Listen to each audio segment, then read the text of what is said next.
Okay, all yours.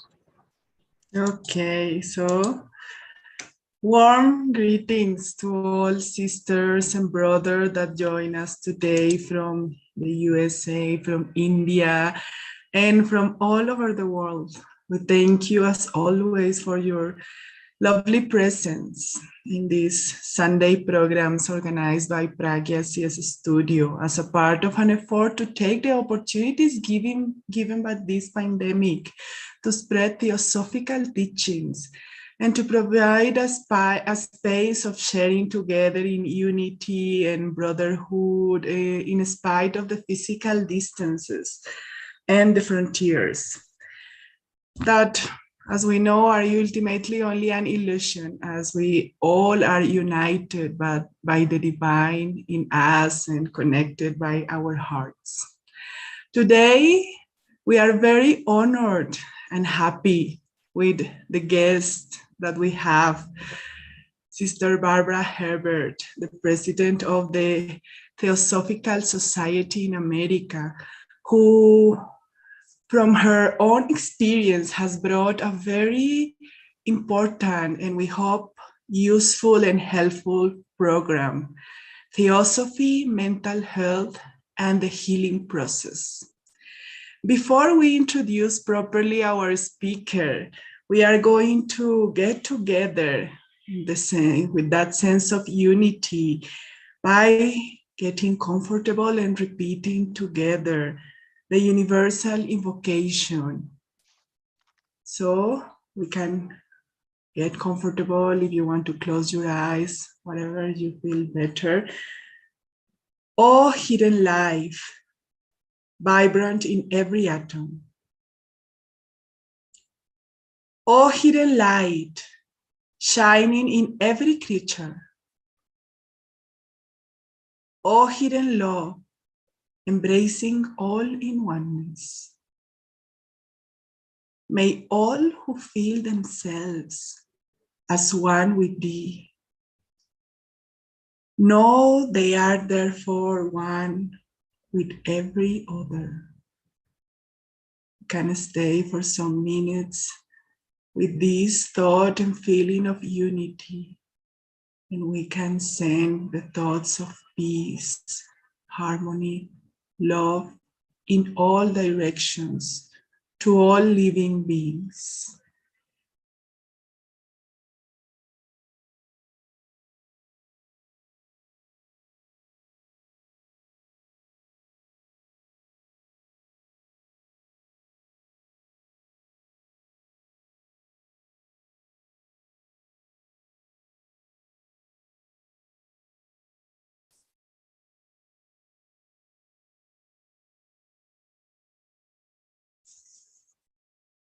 Thank you.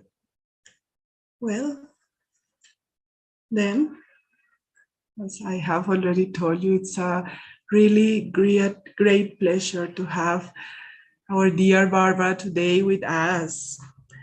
Barbara is a PhD who is currently the national president of the Theosophical Society in America.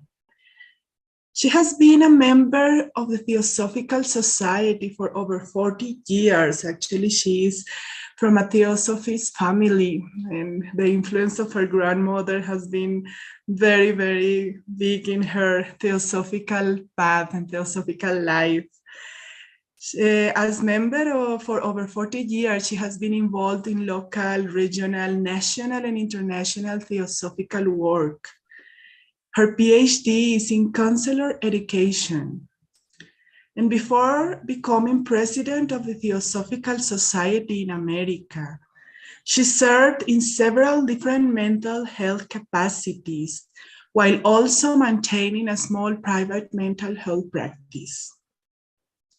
She was the director of the University Counseling Center at Southeastern Louisiana University and adjunct professor for several universities, and also the director of the Children's Advocacy Center in Covington, LA. For many years, Barbara served as a mental health counselor.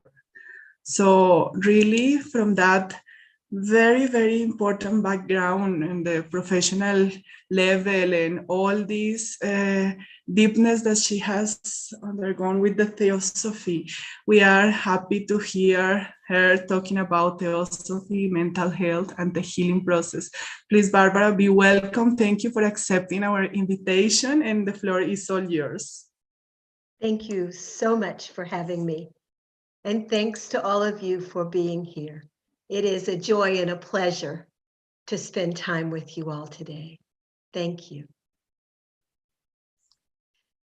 Mental health is a huge, huge topic, and one that concerns each and every one of us. It's been said that the global pandemic has impacted the mental health of many. And as we follow the events that are occurring in various parts of the world right now, war, oppression, death, continued surges of COVID-19, we can only assume that struggles with mental health will be exacerbated. We must talk about these issues and not keep them hidden away in the shadows, as has happened for so many years around the world.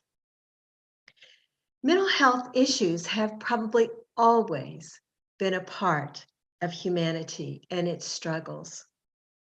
However, we don't find any overt discussions about it from our founders. In the late 1800s and early 1900s, very little was known about mental health, and it simply was not part of the culture to discuss it. However, if we look closely at the ageless wisdom, we find that it can provide a framework for us in understanding mental health and navigating its complexities. I'm going to share my screen with you.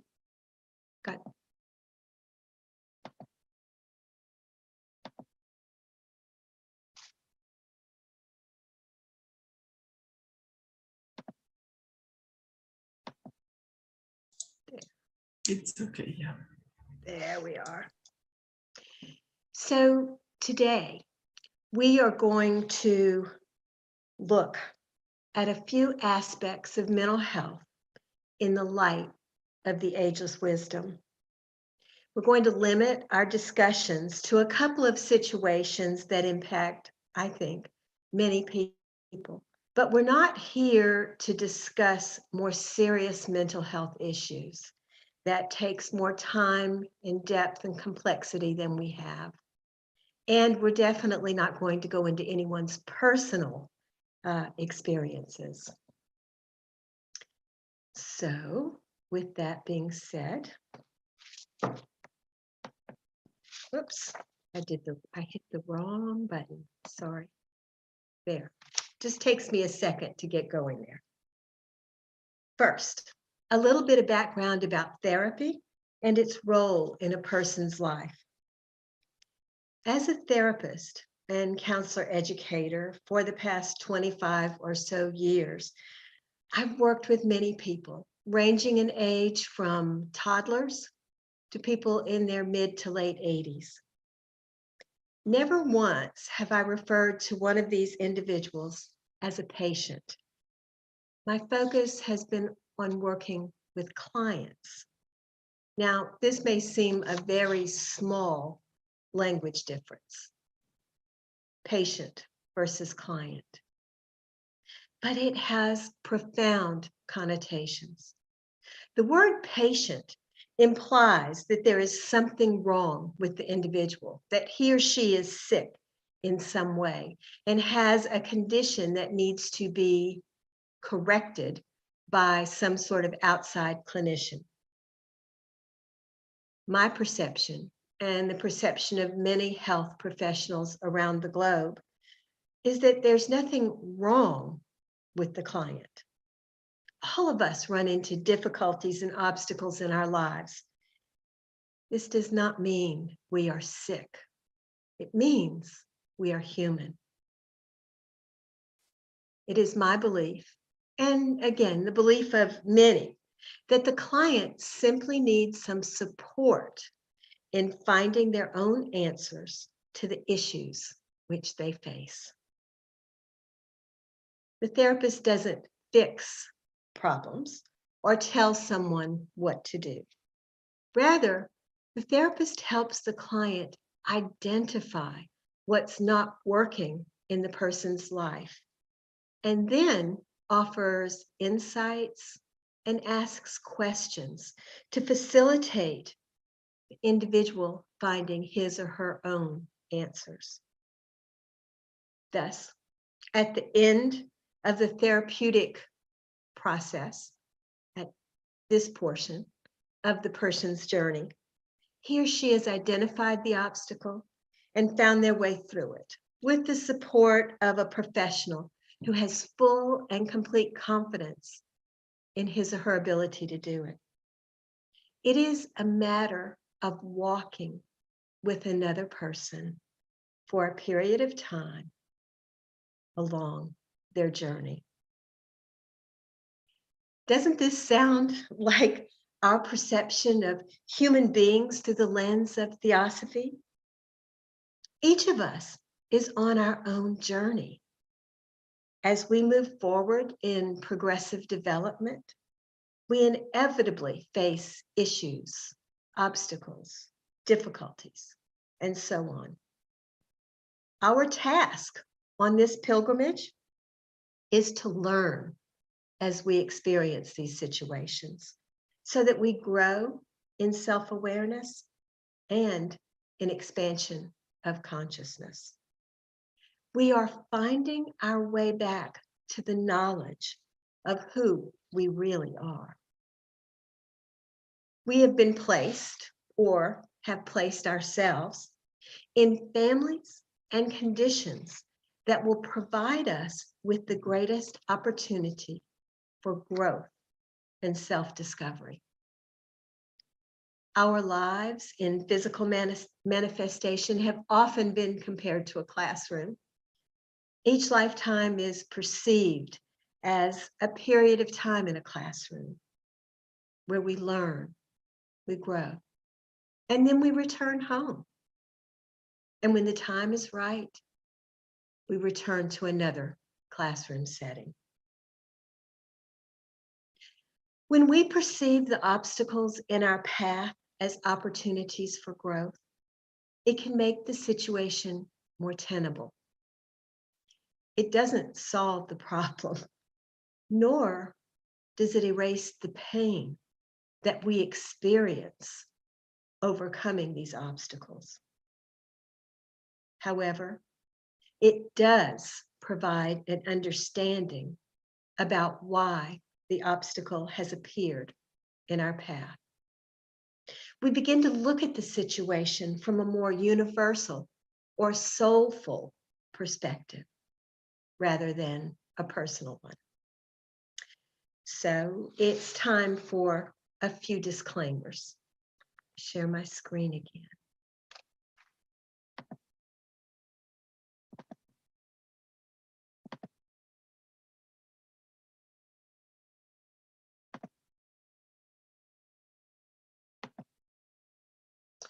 So I have 3 disclaimers. That seems like a lot, but again, this is a huge topic. So this is supposed to be a very brief discussion on a massive topic that frequently requires the help from a professional counselor or a professional therapist. Our examination is not meant to be a therapeutic answer to specific problems or to provide solutions, but rather to shed light on a topic that impacts all of us. I'm not here to advocate counseling, but please be clear. I definitely advocate counseling and talking with a professional. Working on the obstacles in our path, whatever they may be, are generally painful. Some experiences are much more painful than others. When dealing with these situations, we may experience a myriad of feelings. Feelings are a part of our physical experience and are useful and helpful to us. They're not always fun, but they are useful and helpful. They are a part of our evolutionary journey. It is essential that we allow ourselves to feel our feelings. On the other hand, allowing our feelings to overwhelm us for long periods of time is not helpful. We'll talk about this a little bit more, but I want to be clear that not only will we experience emotional pain, we must allow ourselves to feel our feelings and not close them off or push them away. And finally, some individuals are born with brain chemistry that is not balanced. That's just the condition of their birth.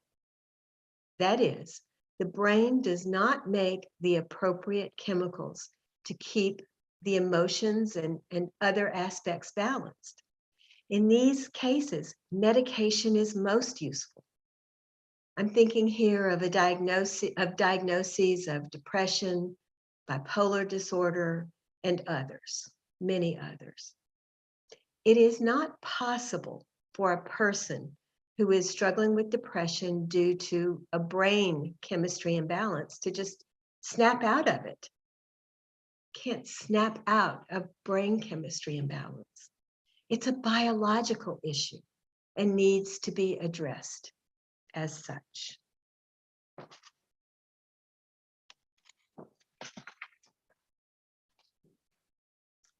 So let's continue this discussion by talking about feelings. It seems strange that our topic is mental health, but we are focusing a great deal on feelings, not the mind. This brings us back to the teachings of Theosophy and the way in which it can help us understand and navigate these mental health issues. When we think of feelings, we tend to think of emotions and possibly the emotional field of existence, of consciousness, the astral plane. When we think of mental, we tend to think of thoughts and the mental field of consciousness, manas, as it is often referred to in theosophical literature.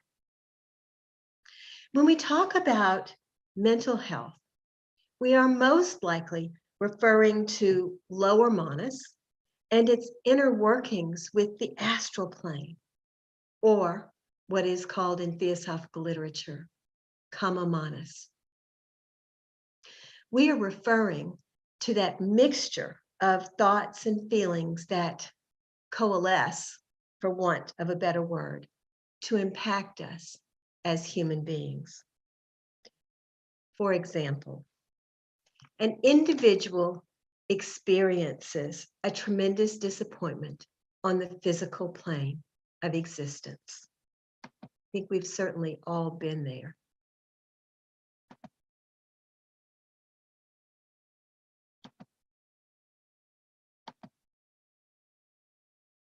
So, how interesting. This is not quite what it was supposed to look like, but that's all right. As I said earlier, I'm sorry. So when we experience this disappointment, the emotional field is electrified, and that's what that background is supposed to make you think of.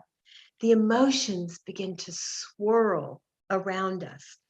Feelings of sadness, anger, frustration, and on and on, on and on. And then the thoughts begin to enter the fray. They come in and they say things like, if I had only been whatever, then this disappointment would not have happened. Oh, I should have whatever, and this wouldn't have happened. I'm really just not good enough. If only I had done whatever. And finally, possibly, my life isn't worth living. So here we have the emotions swirling, the thoughts swirling. The kama manas of this individual is in control of the situation. And it continues, possibly to the point of diagnosable depression or even thoughts of self-harm or suicide. Or in a different kind of scenario, the individual wants to avoid or deny the pain of this swirling. And so he or she begins to self-medicate. Alcohol, drugs, whatever it is, and addiction begins.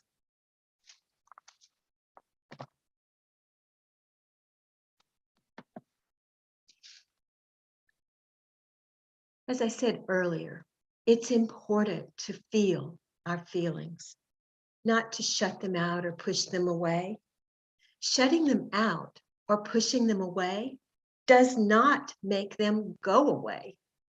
They remain. It's like a volcano. The pressure from underneath builds, and eventually the emotions will explode. And in my experience, when they explode, it's at the very worst time or place.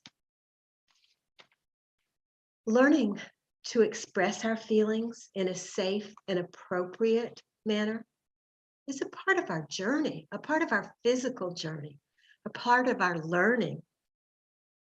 But it's equally important not to allow them to overwhelm us for a long period of time.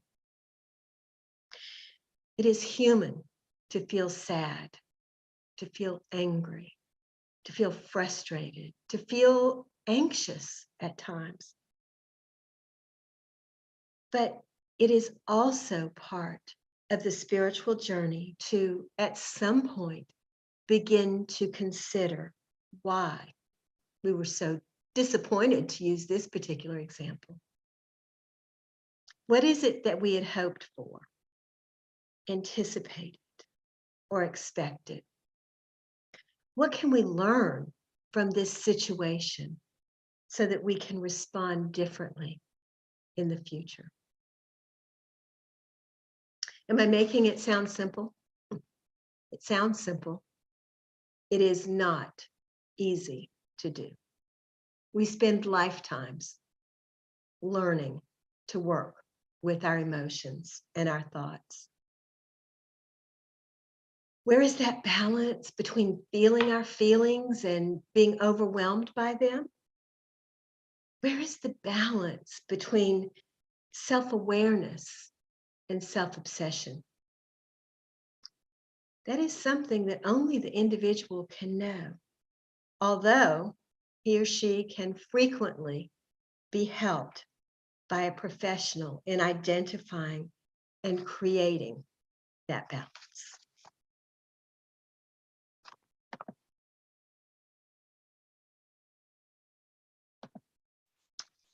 So,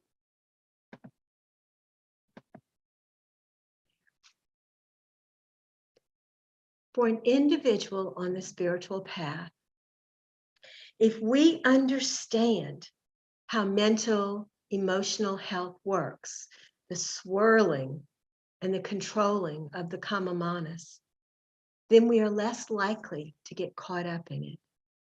We learn to control the kama manas before it begins to control us. Very important. But I think it's time to be a little bit more specific.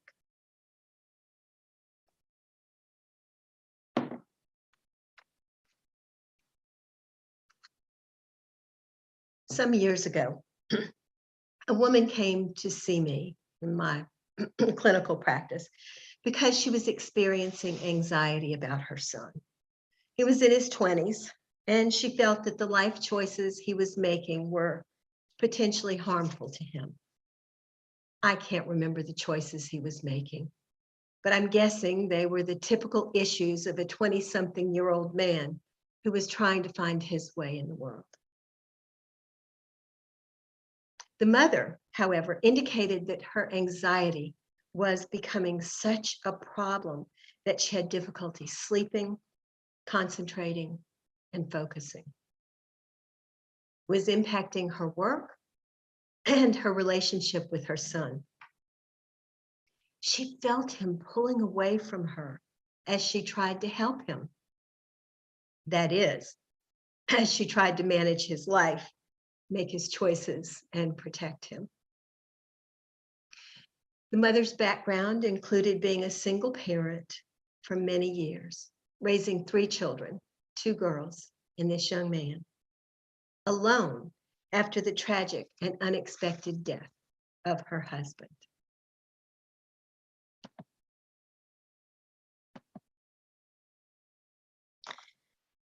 Over a period of, the woman was averse to using meditation or any relaxation methods. She said she could not keep the thoughts out of her mind, and she really didn't want to.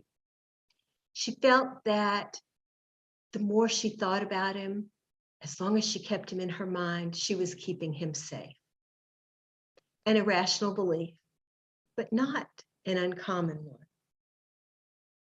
Over a period of time, we talked about the woman's own journey to adulthood, because she was, after all, the client. We talked about the situations in her life when she learned the most, and the times when she gained the most understanding of herself and her world. We talked about her perceptions of her current place in life. Did she like herself? Did she feel like she had accomplished something? Something that she had wanted, something that she had imagined? And the conversation continued. This mother indicated that she had learned the most when she made mistakes, or when she managed to overcome an obstacle in her life. She talked about the tremendous growth she experienced after the death of her husband. She also believed that being a single mother had made her stronger and wiser. When she looked at herself, she liked what she had learned and who she had become. So I finally asked her, if this is the way you feel about your own journey, why are you trying to take that away from your son? Why aren't you giving him the opportunity for this growth?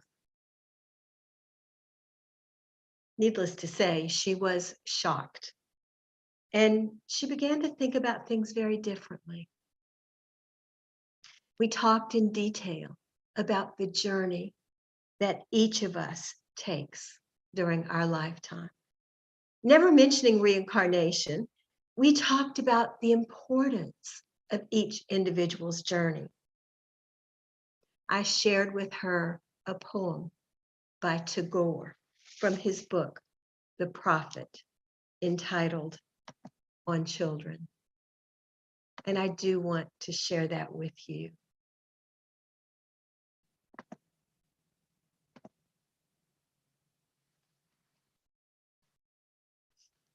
And a woman who held a babe against her bosom said, "Speak to us of children."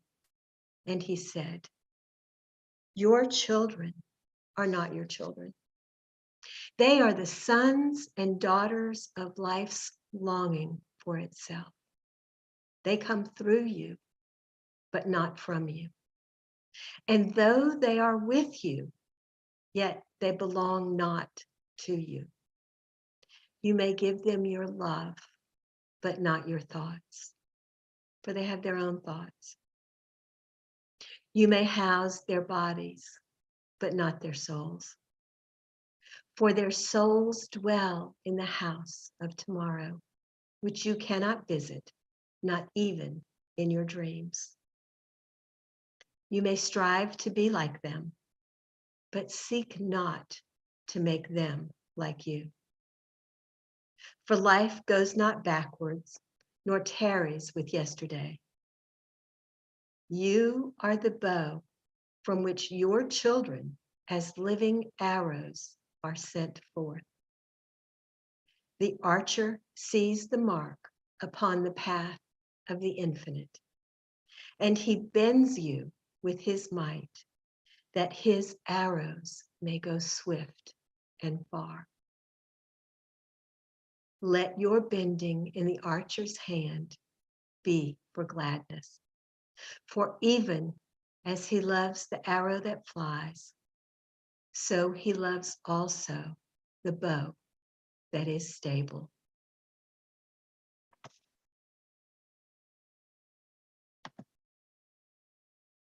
Something I think valuable for all of us to think about in regard to the people we love.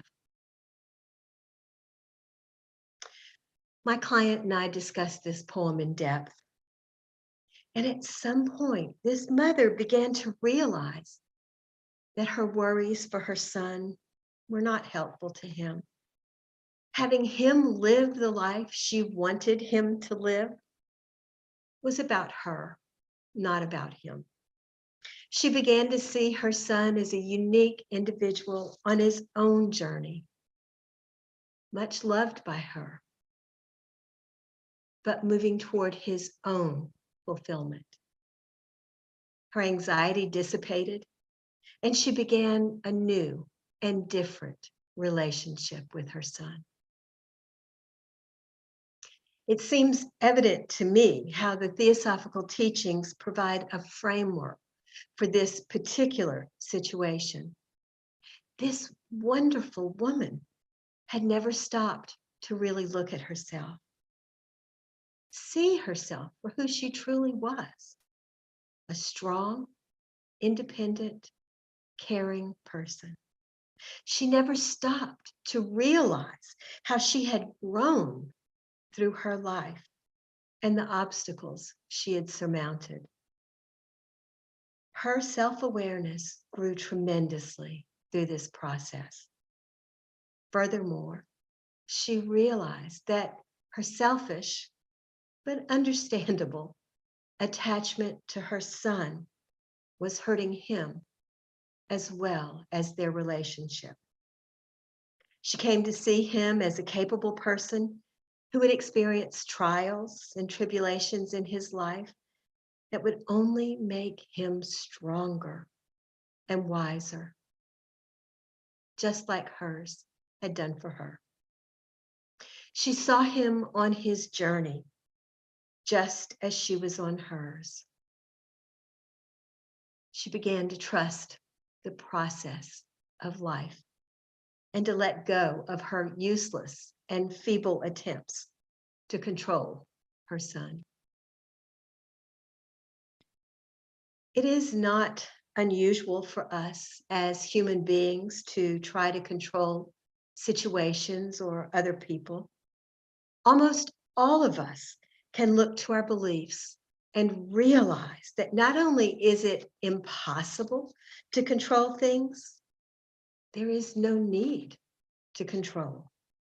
It only slows us down on our journey and keeps us from a true understanding of who we are. We can trust the process of life, regardless of what happens. Simplistic? Maybe. We know what can happen in the world. We know the awful things that can befall our loved ones. But the ageless wisdom reminds us that everything we encounter is a teacher to help us on our journey. Excuse me.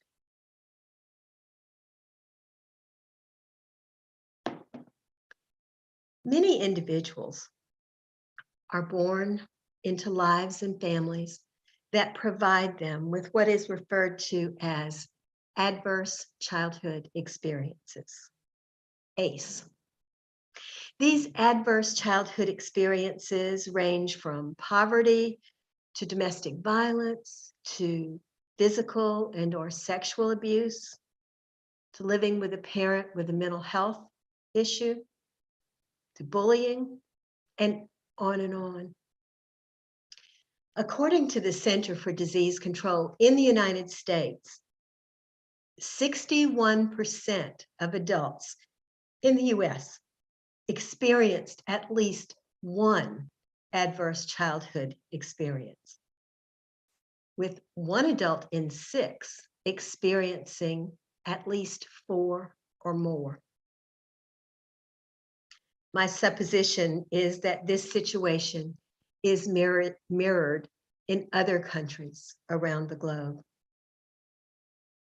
Research shows that adults who had adverse childhood experiences are more likely to experience both somatic, meaning that the emotional component becomes physicalized and can be observed in physical health issues, and also mental health issues, including stress sensitivity, and the ability to regulate emotions.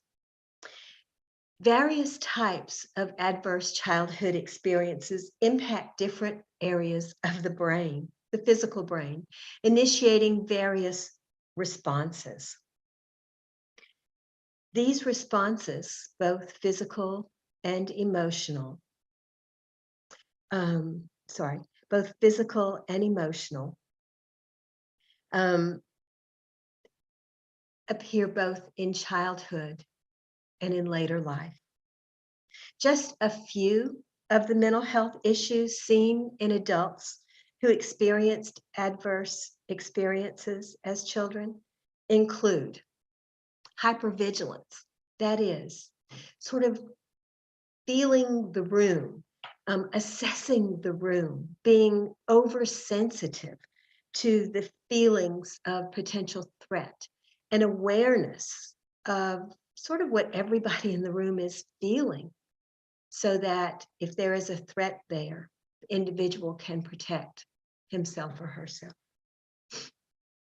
A heightened sense of loneliness, difficulty in social interactions, anxiety, panic reactions, depression, substance abuse, and so on. Clearly, it is a serious issue, both physically and emotionally, for people across the world. Again, we can go back to the teachings of the ageless wisdom, including the concepts of reincarnation and karma. Why are we born into situations that expose us to these types of experiences? We may not know the specifics, or at least most of us don't know the specifics, but from our studies, we do know that there is a purpose. We realize that the situation into which we are born or in which we find ourselves will provide us with the best opportunities for growth on our journey, if we allow it. Hopefully, we won't fall into the category of people who were born into difficult situations and loudly bemoan their fate. Why did this happen to me? Real question is, why does it happen to anyone? Why are the children in war-torn parts of the world being forced from their home under threat of bombing? Why are children starving to death or struggling to find water? The physical world is a harsh place, especially if there is no understanding of the laws of nature that are inherent within it. I had the opportunity to work with a young woman who was born into a family where the parents were alcoholics. The family experienced domestic violence between parents and occasional physical violence and neglect of the children. The impact of these adverse childhood experiences, while many years in the client's past, remained with her into adulthood. Some people may say, well, that happened to you when you were a child. You're safe now, so it shouldn't bother you. That is not accurate.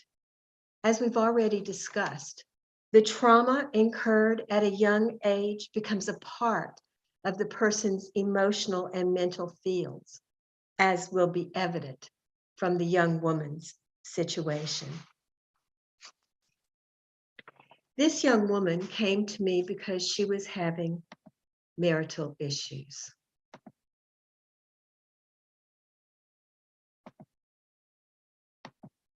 There.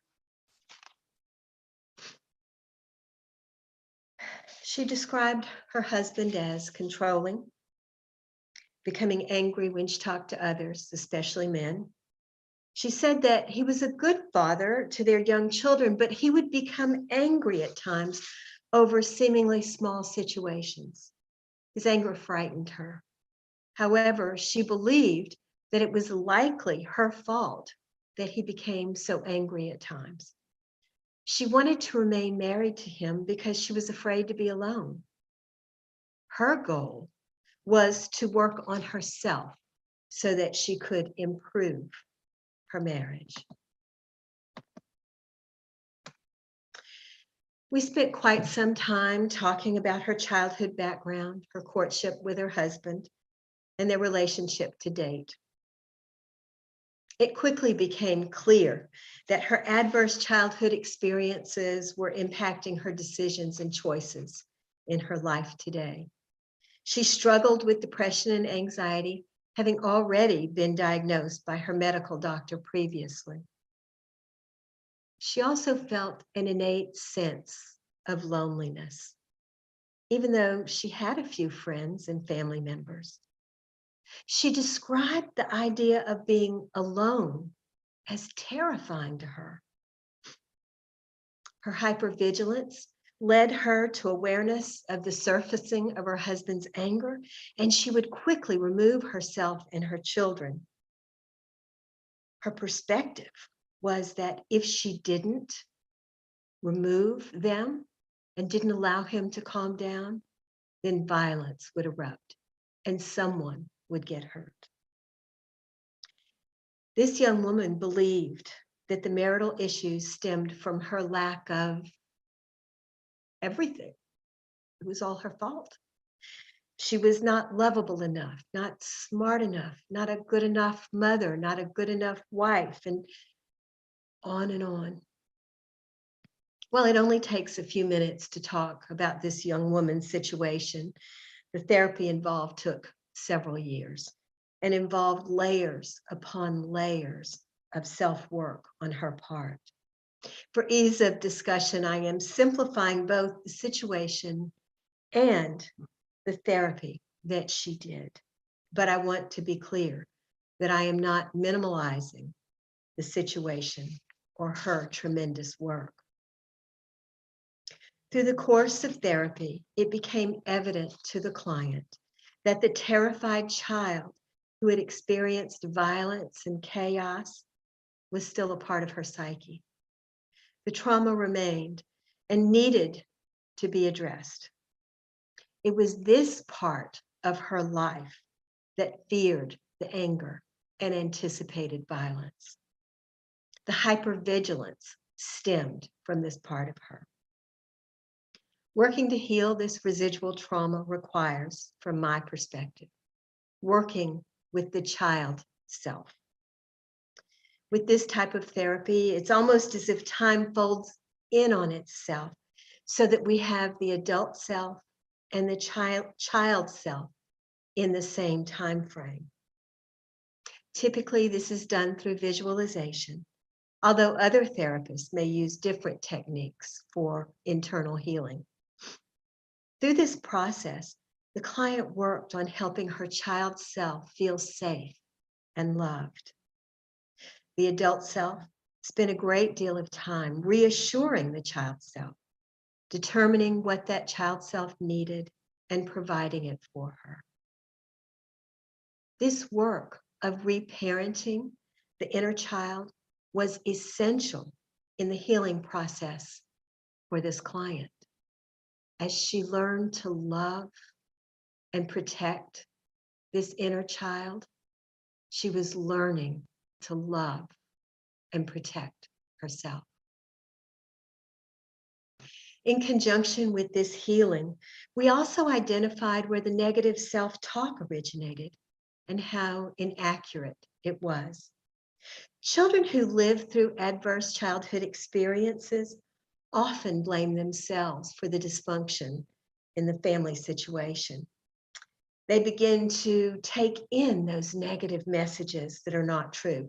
Messages like, if only I were better at doing my chores, then my parents wouldn't fight. If only I was more lovable, then my parents wouldn't drink. If only, well, you get the idea. Recognizing these types of statements and their inaccuracy, and then changing them is an essential part of the healing process. As you can imagine, we were working on both the emotional and lower mental aspects of her being. As she grew in self-awareness and understanding, she began to accept herself and see both her current situation and her childhood situation more clearly. She began to understand how her childhood experience was carried into her adult life. She no longer blamed herself for the problems in her family of origin or for all of the marital issues.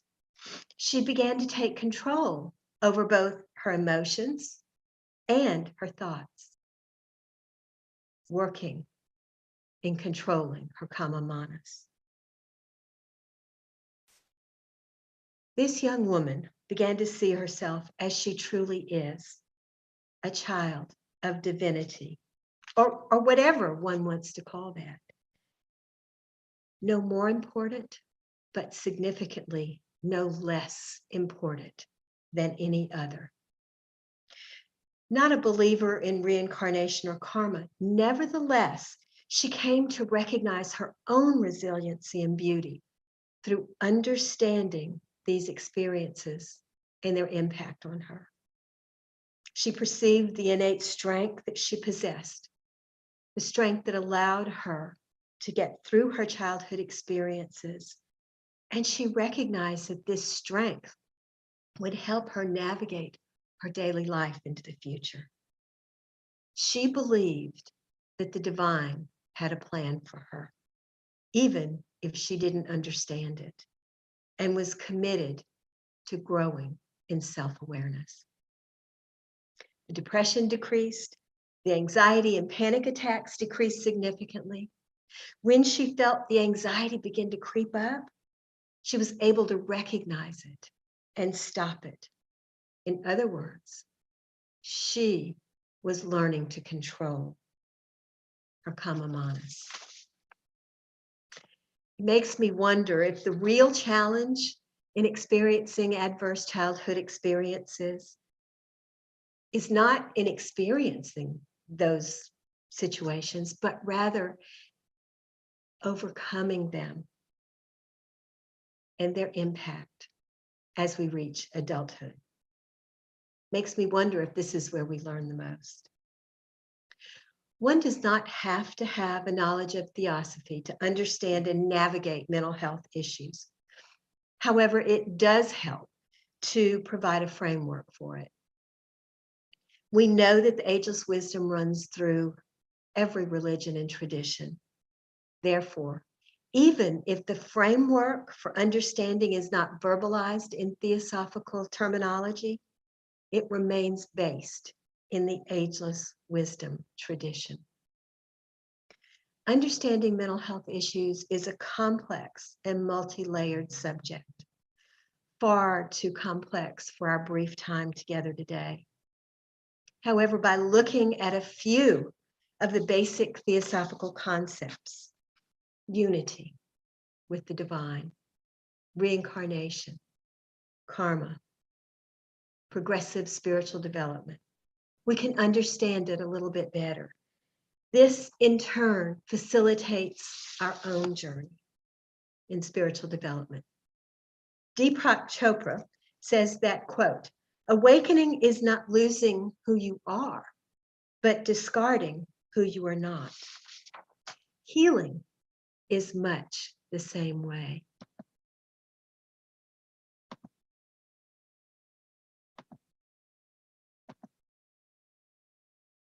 As we heal, we don't lose who we are. Rather, we discard who we are not. We move closer to understanding who we really are, and this is at the core of our spiritual journey. Thank you.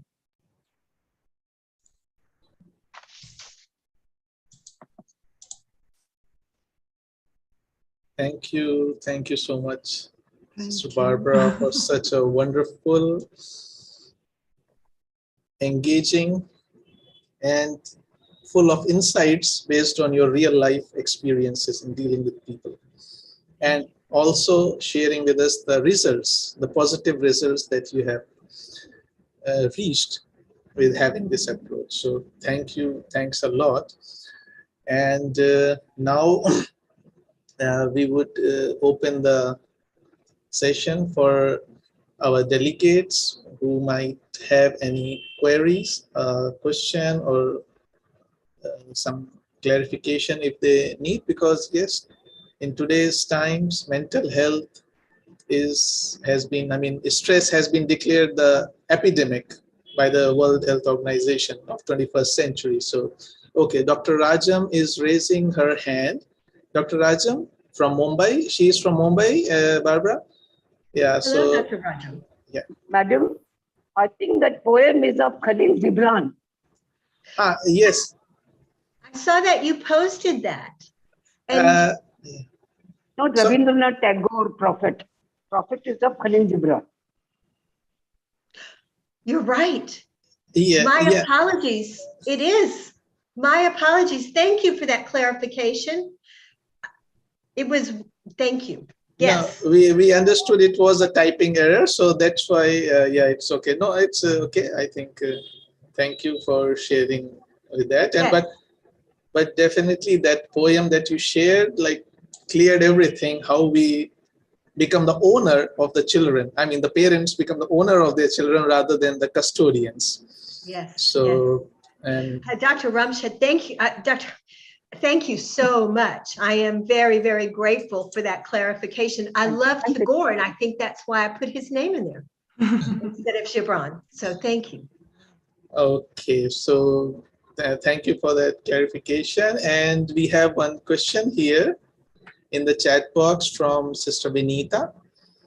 Could you throw some light on mental issues that could arise on account of following the spiritual path or the occult path? Yes.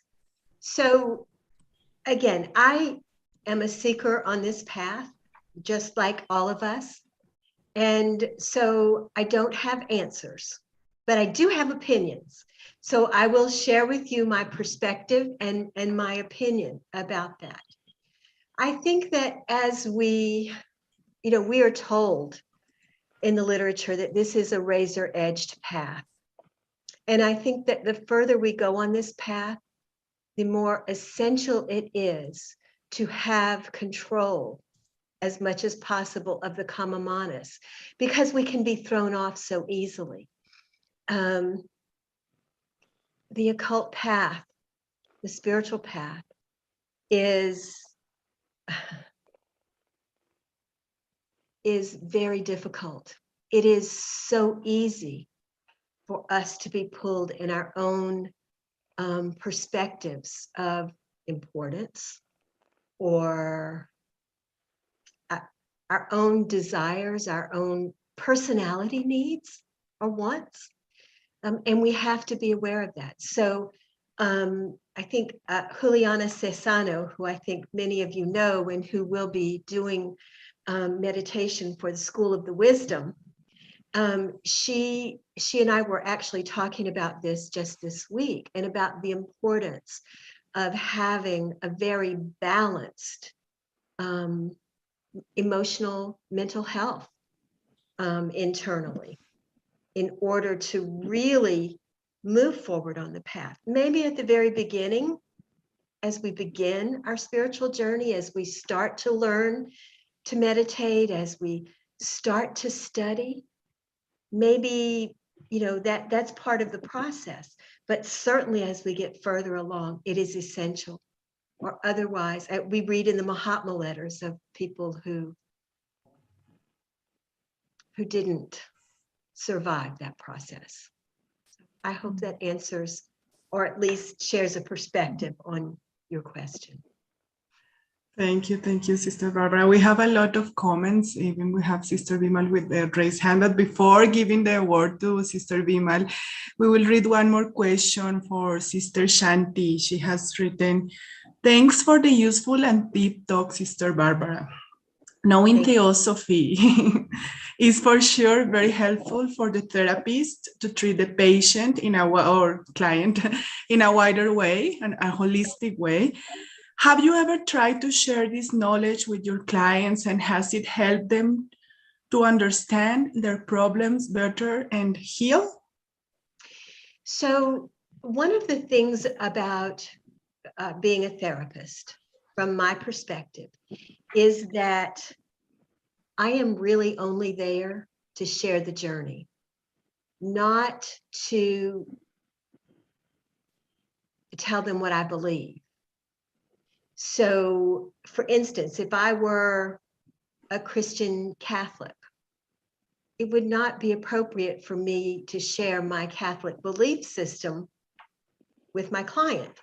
Rather, my job is to take their belief system, and knowing that the ageless wisdom runs through every tradition, I can pull from that and talk to that person in a language that they can relate to, but from my perspective is totally theosophical.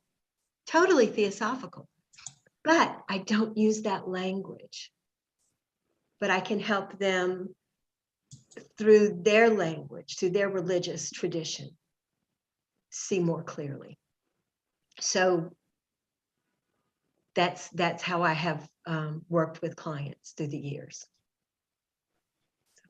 Thank you. Thank you, Sister Barbara. Okay, Vimalji, Sister Vimal from Chennai. She would like to ask. Thank you, Shikhar. Thank you, Barbara. I think it was a wonderful lecture, but your last answer also answered my question, because my question was similar. Because I was running a special needs support center for 5 years, and after the pandemic, it's closed down. But the same problem is what I also faced, that because I was reading so much Theosophy, I would want to talk about karma and reincarnation and the soul and our duty and all those things. But it used to, if I ever talked about it, it would hit, I could see a wall coming between me and the other person. So I never knew how to integrate my theosophical, being a student of Theosophy, and my practical work. Yes, it does. People don't want to be, none of us, Theosophists especially, want to be told how to think. So, honoring that in others and speaking in their language is so very useful. Thank you. And thank you for your work. Thank you. Thank you, Vimalji. Thank you, Barbara. And now we have Brother Eric. He has some questions. Yes, I'm sorry, not a question, but more a remark about our journeys. You told us that can be harmed with our family, friends, teachers who makes us our lives difficult. But then we must keep in mind that those people who did harm us are also in a karma situation. So we must understand that these people also didn't do it for nothing. And I just mean we must show some forgiveness to them. Absolutely. That's my point. Oh, yes, absolutely. And I'm sorry if I implied otherwise. That was definitely not my point. No. Yeah, as you guys can see from behind me, the sun has come up here. So I don't have blinds on that curtain. I'm not usually talking to people at this time of the morning. But no, I agree with you wholeheartedly. And that also is helpful to us, Eric, in that our beliefs are also helpful in that we understand that, say, for instance, we're born into a family, and many of us are born into families where there are these adverse childhood experiences. But our caregivers, our parents, whoever that is, they're doing the best that they can given the circumstances that they were born into. And we know that this is all tied up very karmically. But that's not this particular talk, but absolutely. And forgiveness, I believe with all of my heart that 99.9% of the people in this world do the best that they can given the circumstances that they're in at that particular time. May not be good enough, but it's the best they can do.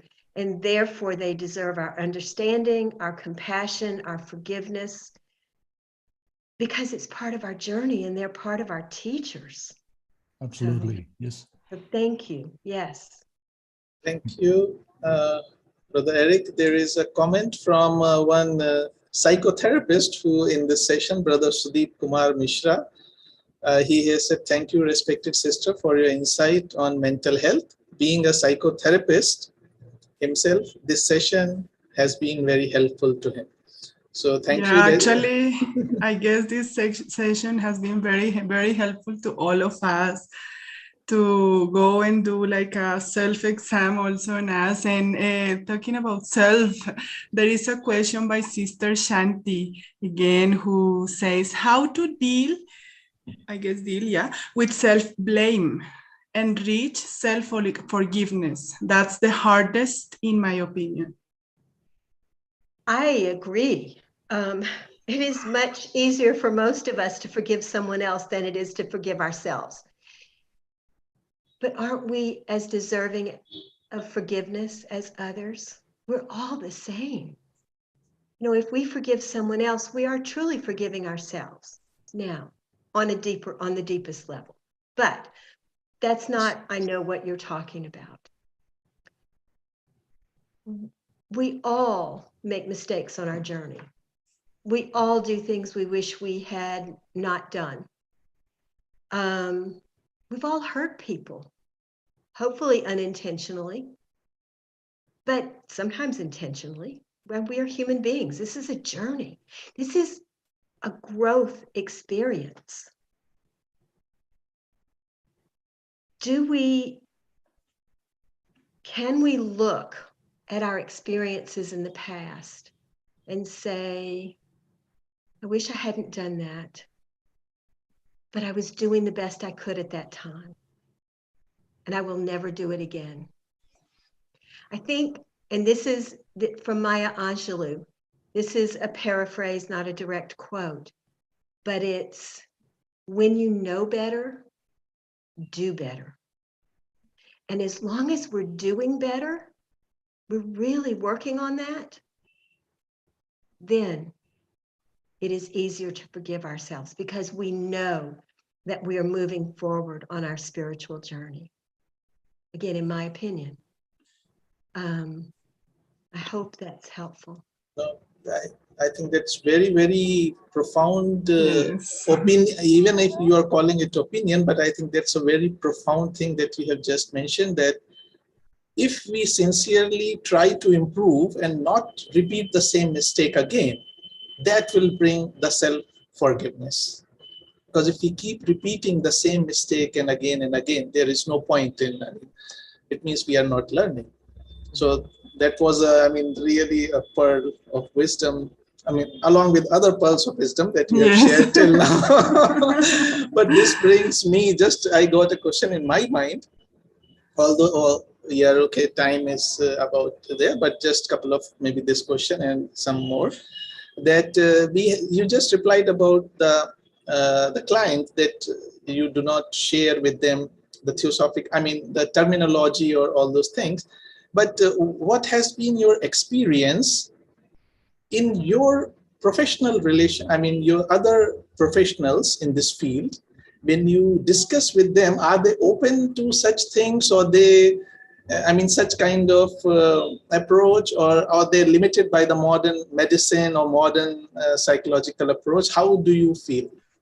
So most of the professionals with whom I have worked they work from a wellness approach, and a wholeness approach.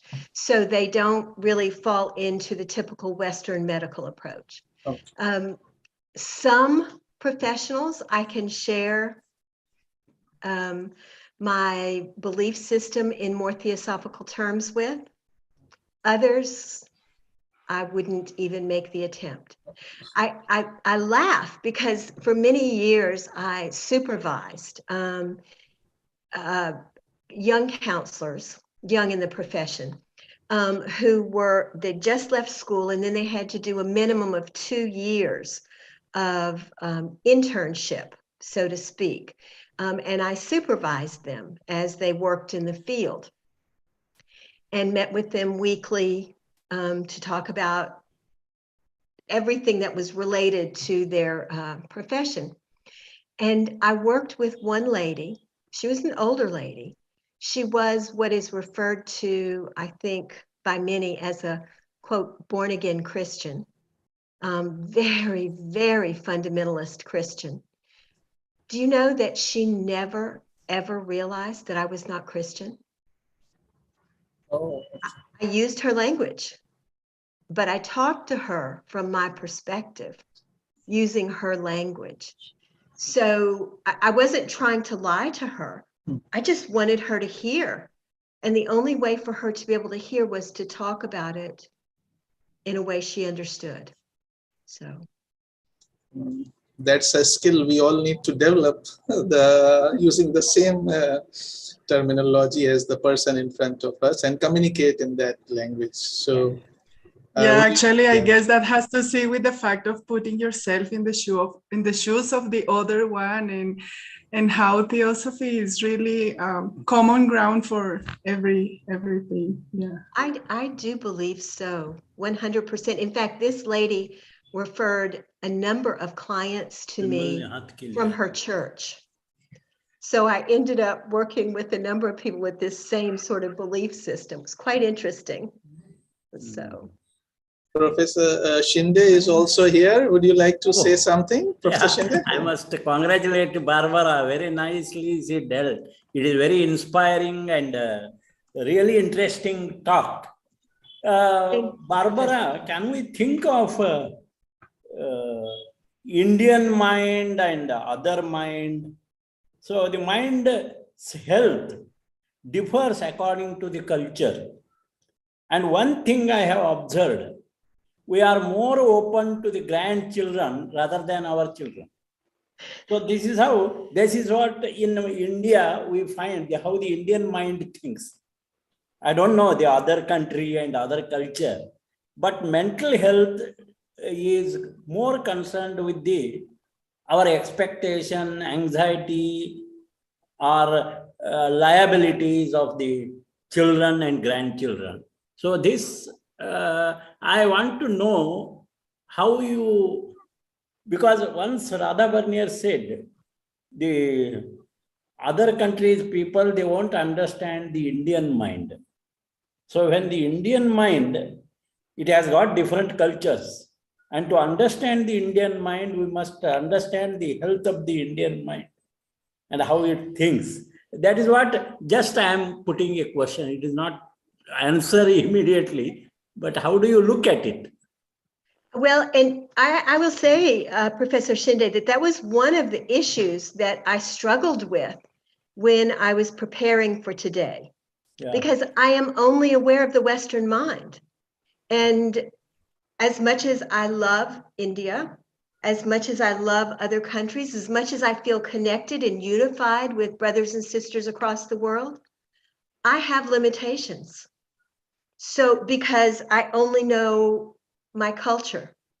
And so I can't know the Indian mind because I am not Indian, nor was I raised in India or in any other country. So you're absolutely right. There is a whole cultural perspective. Absolutely. So, yeah. And one more individually, we are more closer to the grandchildren rather than our children. How do you look at it? So again, from my perspective only, Yeah. My grandchildren are the light of my life. I think, and I make this joke periodically, that grandchildren are the reward for not having killed my children. So I really wouldn't have killed my children, but I won't say that thought didn't occur to me that they should go live with somebody else for a while. I think several things, because I have thought about this a great deal. And I think one of the reasons that we have this closeness or this perspective with our grandchildren is because we're older and we have a different perspective on life as we look back. And I wish I had done things differently with my sons. I did the best I could, but I wish I had done things differently. So now I have a second chance to do things differently with my grandchildren. I also am at a different place in my life. I have time.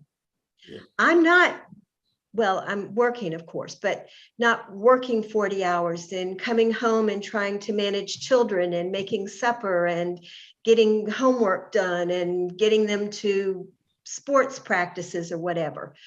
Then I was worried about, am I getting them a balanced nutritional meal? With my grandchildren, I try, but if it doesn't work, that's their parents' problem. Their parents have to worry about getting them a balanced nutritional meal. So I think it's a number of different things, but I do think that we have a different perspective with grandchildren than we do with children. And we worry less about them because our children are our arrows into the future, and our grandchildren are our children's arrows into the future. So Thank you, Barbara. Thank you. Welcome. Thank you. Thank you. Thank you. Sister Vimal, you wanted to say something?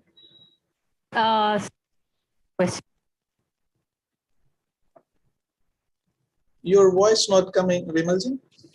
Can you hear me now? Yeah, now, yes. Yeah. Now you can. Yeah. Yeah. So I'm sorry. I'm sorry, Catalina and Shikhar, I'm dragging this a bit for you. Just one important question for me. That's why I need this answer from someone, especially somebody like Barbara can answer this. There has been this gnawing, inner kind of thing which keeps on telling me that I must talk about theosophy to people, especially because, there is a whole group of special needs families. Then I am now in a new gated community where there are about 500, people living here. And there are so many people in my family. I have not really talked to people about theosophy or their thing. And what you say, Barbara, makes so much sense that one must talk to people in the language that they know. But so much of theosophy is so, it's not in the language of other religions. So how does one not bother about talking about theosophy? Should one just become a good practicing theosophist and not worry about spreading the word? What would you advise somebody like me? That is a difficult situation, because part of what we want to do is to share the theosophical teachings, because they brought us, each of us, such understanding and depth and ability to navigate our lives. On the other hand, everyone is on their own journey, and we don't know where they are on their path. We don't know. Maybe they're at a place where they're only supposed to bounce up against Theosophy a little bit this first time, and maybe later in their lifetime bounce a little bit more. I'm sure before we all became so involved, we didn't, there was a time, a lifetime, in which we knew nothing about Theosophy. And then or the ageless wisdom. And so we bounced up against it and learned a little bit, and then we went off and did something else. And then we bounced a little bit more later on or in a different lifetime until we started to find some interest and then began that slow journey. I believe that there are ways to talk about Theosophy in non-theosophical terms. For instance, I worked for many years with children where there were allegations of abuse, physical, sexual, whatever. And I worked with counselors. I supervised counselors who were working with children with these issues. And I would ask the counselor almost always, why do you think, what is your belief system? Why do you think bad things happen to good people?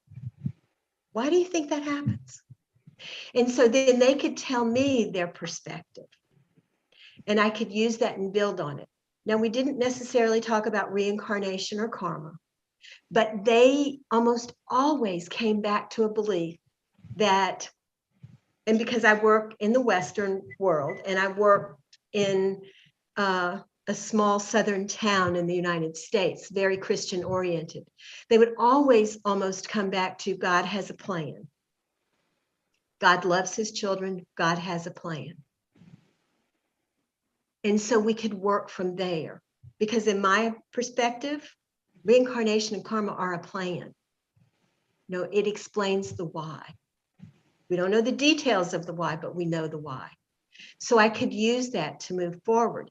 If you're working with families who understand about reincarnation and karma, maybe a little bit easier to talk to them. But I am convinced that talking to people in a language that they understand, even if they don't know that it is Theosophy. I'm sorry, I was saying that backwards. Talking to people in a language that they don't understand, it would be like me talking to all of you in German, which, by the way, I don't speak. Or you talking to me in German. It would mean nothing to me. There's nothing for me to attach to.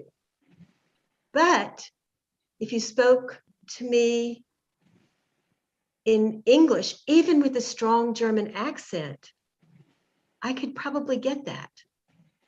Does that kind of make some kind of sense? Totally. Yes. Thank you so much, Babu. Thank You're you. welcome. Thank you. Thank you.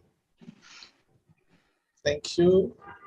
And that, I think there are no more questions, but a couple of comments. I think what Vimal ji asked, Brother Jamshed has written, when the seeker is ready to receive, a guide will appear. So, and Sister Rekha Nahar has written that from Philippines, a very timely talk. Thank you, Sister Barbara, for sharing your knowledge and experiences with us. Thank you. And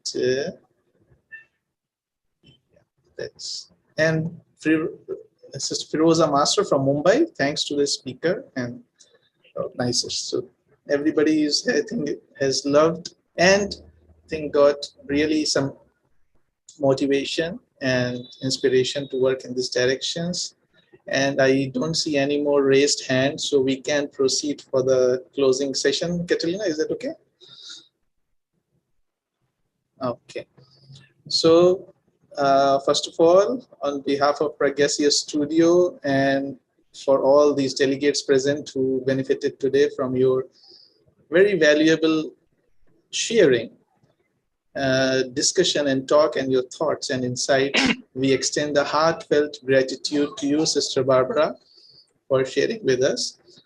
And Also, we thank all the delegates who took time off from their daily schedule and joined and attended this session from India and abroad, all over the world. And heartfelt gratitude to you too. And I saw a query, somebody, I think Shantiji was asking where you can get the recording of this talk. The recording is available on the YouTube channel. Catalina has shared the link of the channel also. It has been posted. And the link of the video also, if somebody wants to watch again or share with others, because I think that is also a service if we share this kind of discussions to people who need it. So you can access that video and share also. And now, before we go for closing prayers, I would just like to share the announcement for the next Sunday meeting. As you can see, although the International Women's Day has already passed, but it's never better late than never to celebrate it. And Pragya CSS Studio cordially invites you for a special event celebrating the Women's Day, International Women's Day. And not just Women's Day, but also the youth, dealing with the youth. So challenges of the youth and the theosophical solutions.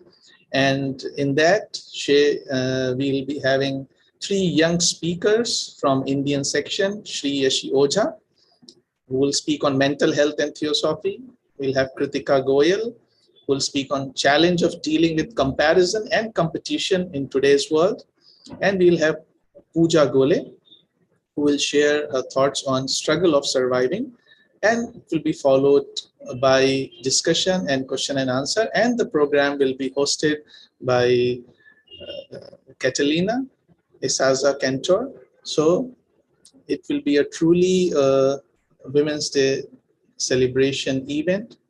And please do join us in its 3rd April, Indian time 5 p.m. and 11:30 a.m. GMT. So, and 7:30 p.m. Manila and 7:30 a.m. New York. And now, for the closing of today's session, let us all come together in heart and mind, and with all our willpower and thought power, using it for the welfare of this manifestation, sharing the peace that we have received by being together, we can say the following prayer.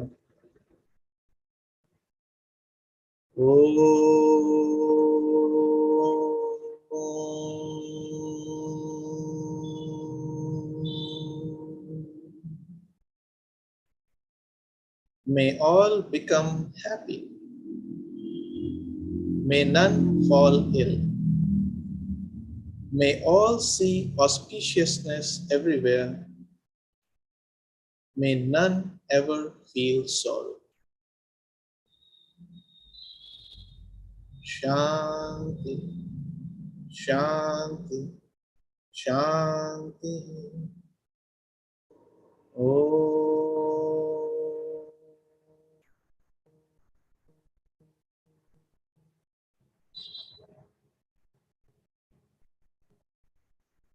May be peace with all of us and with those who are struggling due to different situations, whether man-made, human-made, or natural disasters. May they get peace and strength. Thank you, everyone, once again, for joining today's session, and have a great Sunday ahead for those who are still in the morning, and a great week ahead. And see you next Sunday again. Thank you for joining us, and we'll be closing the meeting soon. If you want to unmute yourself and say some wishes to Sister Barbara directly, please feel free.